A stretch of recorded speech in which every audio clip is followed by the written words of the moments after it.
Why, if that means the possibility of further time in jail, why do you want to go back? Firstly, I have to keep faith with the king. You know, I was released specifically for medical treatment here. And I am released on parole, which means I have to go back.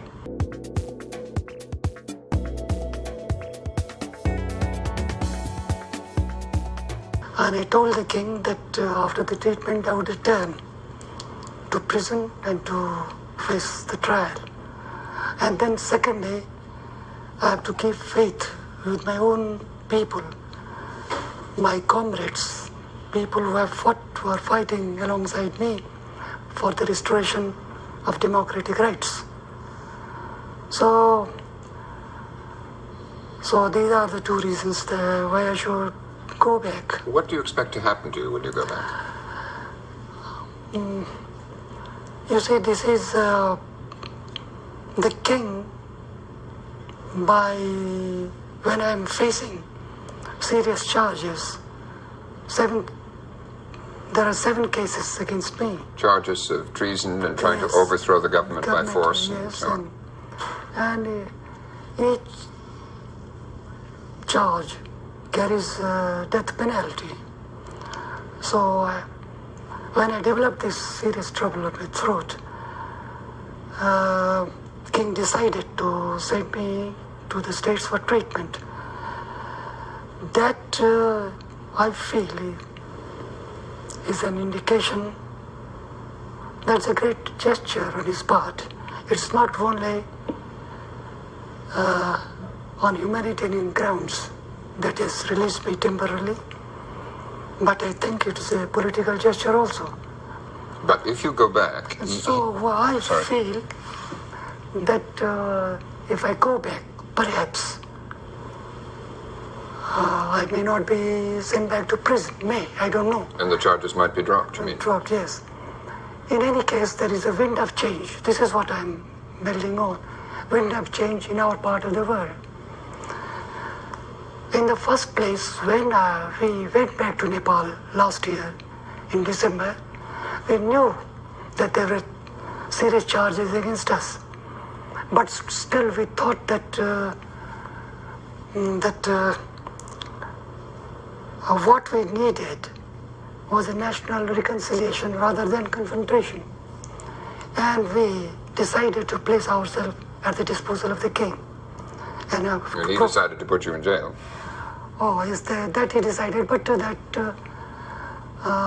we thought that new developments are likely to take place in our part of the world. We were prophetically true, because after we went India, there was a complete change in the political scene in India and in Pakistan and Ceylon. And so there is a wind of change. I see. Can I ask you this? If you go back and the charges against you were dropped and you were free to be politically active, what would you do? One of the charges against you is that when you were in exile in India, your followers, with your approval or not, mounted armed attacks against the regime. Would you use violence if necessary to overthrow the regime? Or as a matter of fact, when we are trying for national reconciliation, my effort, if I'm a free man in Nepal, will be to bring about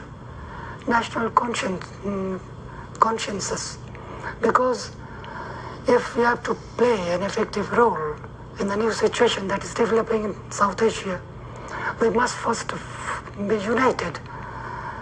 So my appeal will be to the king and other elements also for national unity. And I think this is a propitious moment when my appeal will have been effective. Because you see, this is again I will tell you, how is it that this is the spirit of the time, this is what I feel. It is something beyond political considerations. President Carter takes a stand on human rights. Then Indira Gandhi, considered to be the invincible leader of India, decides to call re-election, which she didn't have done it. So that is the way. And then that's the winds of change you're talking yes. about. Well, look, do you agree with those who say that the real problems of Nepal are economic? As I pointed out at the top, the average per capita income is $111 a year. How will democracy help the basic economic problems? According to our thinking, we cannot economic development is getting the whole mass of the people involved in economic development. It's not setting up one factory here or constructing one patch of road there or producing very good economic plans, getting aid from America. The whole, because when you have start from the bottom, really from the bottom, what we need is to get the whole population involved in the economic process. And for that, we need institutions in which they have its interest, political institutions. It is what is being done today is some very competent person draws up a plan of development, and somebody comes to the States, meets Carter and gets money, and they take the planning. Let me throw. Our slogan is democracy for development. Let me throw a quotation at you, Mr. Kerala, that I gleaned out of many things that I read about Nepal today. And this quote's a man who is a close associate of the king in Nepal, and he says, quote, "The people ask us," meaning the government, "for hygienic drinking water, roads, schools, and hospitals, not for democracy." You see, they are I don't know who are the people who don't ask for democracy, I don't know. Because recently, about a few months ago, about 10 months ago, the king thought that this panchayat system, the kind of political system he has introduced, it is known based on village councils. Yes. On a regional and then finally a national parliament, it's right? the kind of tier system. Mm-hmm. He thought that because it has been in operation for the last 16 years, and the people have been denied, have not heard a voice in opposition to that. So the people have accepted it. So he thought that he could assess the mood of the people, get their opinion. So he instituted a reforms committee to suggest to him what amendments could be made in the constitution. And he asked the commission to go into the country and get their opinion. And this commission went to districts. When they started gathering opinion, written, oral evidences, each one of them whom they invited, they demanded liberalization of the administration, like civil liberty, which means freedom of expression, freedom of press, and in some cases, knowing fully well they are running counter to the prevailing government. Liberties which they tasted briefly in 1959-60 they when you were demanded the Prime Minister. restoration of all those liberties. Yeah. Can I ask you this? What evidence of support do you have for yourself? You've been a political figure of wide renown in Nepal now for a couple of generations.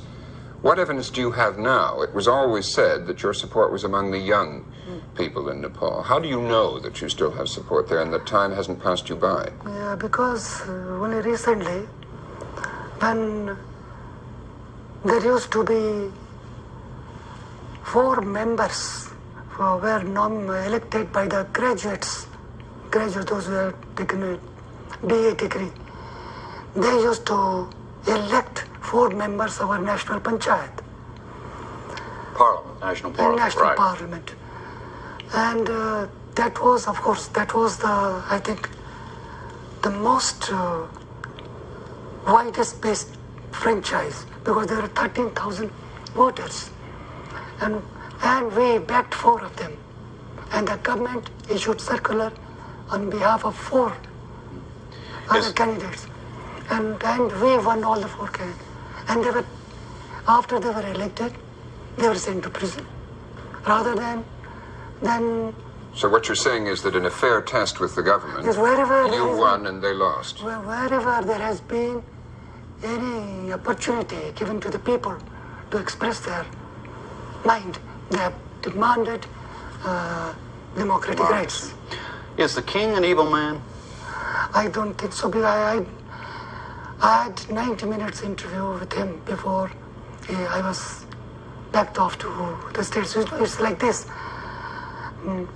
When I started getting these symptoms of my illness, he sent his royal physician to examine me. He gave a very alarming report about the state of my health. And king sent for me. And I had 90 minutes interview with him. I got the impression that he's a very well-meaning person. You said earlier that you felt that his decision to release you and send you to the United States and actually finance your trip and your operation was politically motivated as much as on humanitarian grounds. What do you think he's up to? Why do you think he did it? Because, first of all, there is a wind of change. That is what I said. There is wind of change. Secondly, Carter's stand on democracy, on human rights. That has a great impact in our part of the world. I don't know.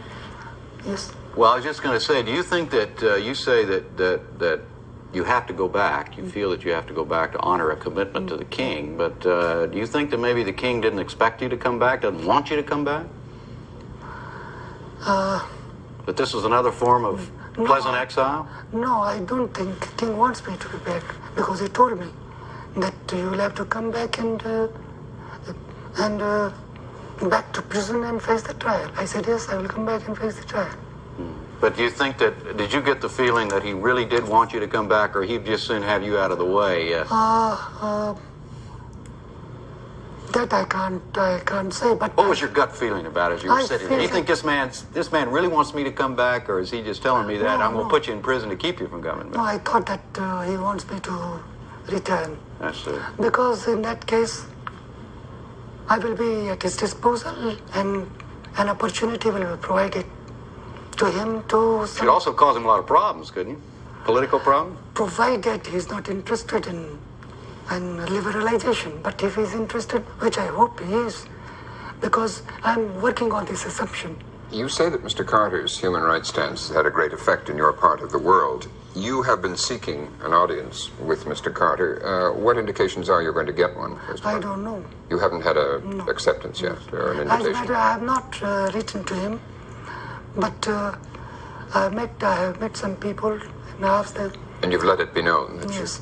And some people have written on your behalf, have they not? Yes. I saw a copy of a letter, yes, right? Yes. What would you hope to achieve in seeing Mr. Carter? That will be some kind of a moral boost to the people who are struggling for democracy in our country. We will know, the country will know that important people are in favor of democracy in our country. Isn't it ironic? It's the kind of Carter voting for democracy in Nepal. You don't want him to do anything, you just want him to see. You think that would be symbolic enough. You don't care what he does after you see him, huh? Yes, that is enough. I see. Do you see your situation analogous with Mr. Bukovsky, for instance, the Russian dissident No, who... It's different. That the symbolism of the visit would be important? No, that is a slight difference. I represent a political force. Right. They are just individual dissidents. And moreover, we represent the alternative to the present autocratic system. But the dissidents in USSR are not the alternative. Right. So that is the vital difference. Can I ask you, the foreign aid the United States has given to Nepal since 1951, we understand, is $2 billion in total. There are stories from Washington to the effect that the Carter administration has considered doubling the present rate of foreign exchange. Would you, if he did that, would that not in effect be ratifying or expressing approval of the present regime? I think I want to put them at two different compartments. I would like to do that. Because one is economic aid for the development of economic development of our country, and the other is a political issue. I hope the Carter can take both the stand on for democracy. Well, would you prefer him to attach human rights strings to such aid? No, I don't think I should want to do that, because it's not necessary. If Carter, this is what I've been telling people in Washington and others, that it's enough, so far as I'm concerned, if America, USA, shows its commitment to its own ideal of democracy, and the people all over the world know that they are really mean when they say that the Carter stand for human rights is not just a public relation thing that is doing, or kind of a propaganda against Russia in a Cold War context, but it means what he says about human rights. That is enough for me. How bad is the human rights, beyond the argument of democracy versus a monarchy in terms of a form of government, how bad is the human rights situation I think in Nepal? human rights are very vitally linked up with democratic rights. Vitally. But to what extent are they denied in Tibet? Yes. I'm sorry, in Nepal. In Nepal. Yes. Yeah, how bad is it, in other words? It used to be very bad, but lately it is not that bad. That is why I say I see a streak of hope when I return. That is why I'm hopeful when I return that some new development will take place. Mr. Crowley, you've already had one operation since you've been here. You have to have another one, I understand, in 6 months. And facing what you face when you go back, an uncertain situation at the best, a really bad situation at the worst, why don't you just stay in exile? Why are you so determined to go back? First of all, this I told you, I think I have answered that question. But I mean, in a personal way. I mean, you've got family, members of your family who are still in prison, I understand. Very close friends who are still there. My friends are there, and there are warrants of arrest against some members, like my eldest son is in exile in India, he can't go back. And then my youngest son is also facing charges of treason and all that. And my sister-in-law and one of my nieces in prison.